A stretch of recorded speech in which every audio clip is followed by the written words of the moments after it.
Uyithathe cishe usuku lonke inkantolo kuba yenze izethulo zayo ecaleni elibhekene noMalema nowayengunogada wakhe uSnyman.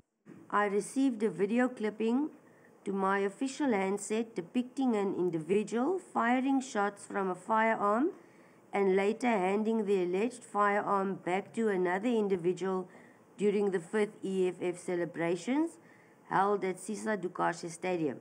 IMdantsane, East London, CAS 06-08-2018 from Captain Marley Govender of the SAPS Provincial Head Office Communication Office, Eastern Cape. Usihlalo weEFF kuzwelonke uMarshall Dlamini ukhulume nabalandeli beqembu ngaphandle enkantolo. There is no political persecution that the ANC and the racists that are going to use to slow down the EFF. They're not going to slow down the commander-in-chief, who must tell you now that the president is resolute. That's why he's been telling this woman, to say what you want to say.